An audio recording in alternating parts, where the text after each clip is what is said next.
With the increase of display size, controlling your phone with one hand can be difficult for many. Meanwhile, to navigate your phone easier and let you perform different actions with different swipe gestures with one hand, Samsung has the One Hand Operation Plus app.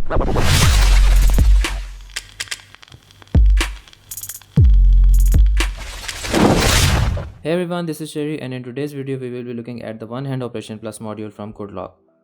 Alright, so let's open up One Hand Operation and turn it on. Once you turn it on, it will display a message letting you know that while this module is on, you will be using the gestures from One Hand Operation. And don't worry about the blue color on both sides, they're just here to show us the area that we will be using for One Hand Operation gestures. Okay, first we have the option to customize the left and right handle. Let's start with the left handle. Open it up, and in here we have three options. Shortcut for short swipe, long swipe, and handle alignments. In both of the swipe options, we can set options for back gesture, diagonal up, and diagonal down. Let's open up the first one, and in here we have a whole list of actions and apps to choose from. Now this gesture will work when we normally swipe from the left side of the screen, so I will use it as a back key. Next we have the diagonal up key.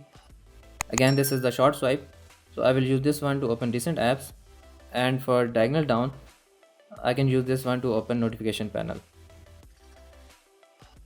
Okay, now we have the option to turn on and off the long swipe. Let's check out the option we have for gestures. For straight back long swipe, we have some advanced actions at the bottom of the screen. Quick tools is default set for this gesture. If we tap on the settings icon in front of this option, we can see the list of quick tools. In here we can actually rearrange the icons, delete them, or add new ones as well.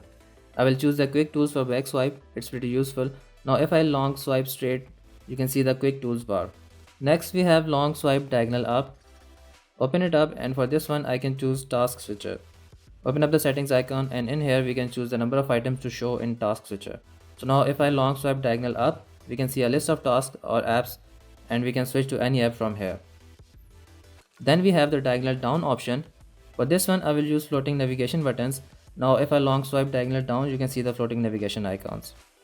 And the last option we have is to align handles. When this is turned on, both the handles will be of same size and at the same position, but if I turn this off, we will get more options to change the size, position, and color of the handle irrespective of the other one. Okay, now let's go back, and you can do the same exercise for the right handle, or you can just use the left handle and turn the right one off, or you can just use the right handle and turn the left one off. Next we have the advanced settings. On the top we can choose the apps where the handles won't show and work. Next we have the option to change the animation of gesture handle. We can choose from these three options, and for the curved line we can actually choose the colors of our own choice. Then we can choose whether to show handles in landscape mode or not. We can allow the gestures to be working with the S Pen, and then a bunch of settings which you can use where to show or hide your gestures. Let's go back, and next we have the option for gesture settings. In here we have the settings for both short swipe and long swipe. First is the quick action, and then we can check the angles of gestures. In here we can actually change the angles of both handles to our own settings. And next is the swipe distance. For the short swipe, make sure to keep the distance short. Then in long swipe section we have an additional option of long swipe duration, which means how long do we have to keep the swipe gesture to work. Let's go back, and next we have the size and position settings for handles.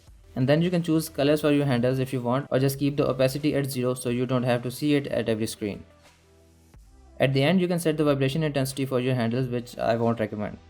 Alright, so that's pretty much it for One Hand Operation Plus. If you have any questions, you can ask me in the comments section down below. Thanks a lot for watching guys, take care and stay safe, and I will see you in the next one.